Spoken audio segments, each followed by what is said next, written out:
and the average mark in the exam went up to 85%. The average went up to 85%. First thing is, they actually did the problems. The only way to learn how to do problems is to do lots of problems.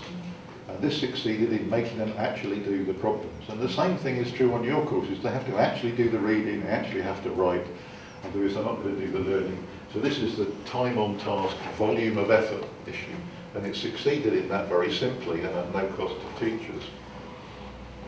Another interesting thing that I found it quite hard to get my head around exactly how it works, but I've seen the phenomena now in lots of different contexts, is the difference between learning in public and learning in private. My older daughter, she came back from her first day at school, sat down at the kitchen table, started drawing a picture and put her arm around it like this. One day at school did that.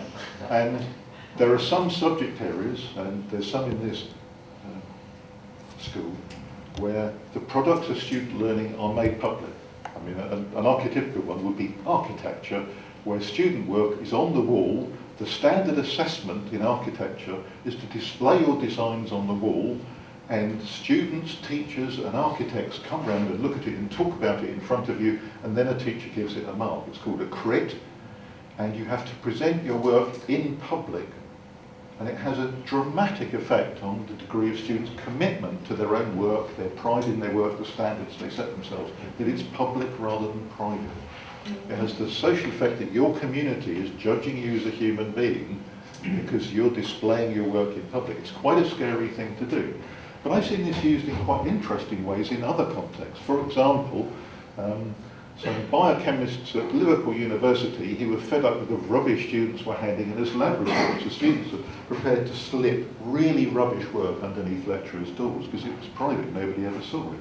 And they said, well, we think this is one of the problems that it's private, so what we're going to do is stick students in groups, they're going to put their data together, write up a lab report in the form that it's displayed at conferences, as a conference poster, scientists do that a lot, and those posters are going to go up in the wall round the lab, the next lab we have, and the first thing to do is everybody walks around the wall and looks at each other's lab reports on the wall and writes graffiti on them.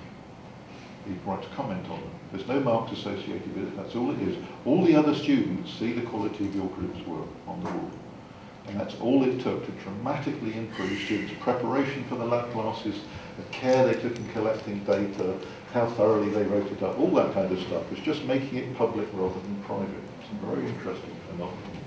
And that was, I think that was going on here. You know, other students have seen your work and they've said to you, this is a load of rubbish, and you feel embarrassed about it because you're part of that community.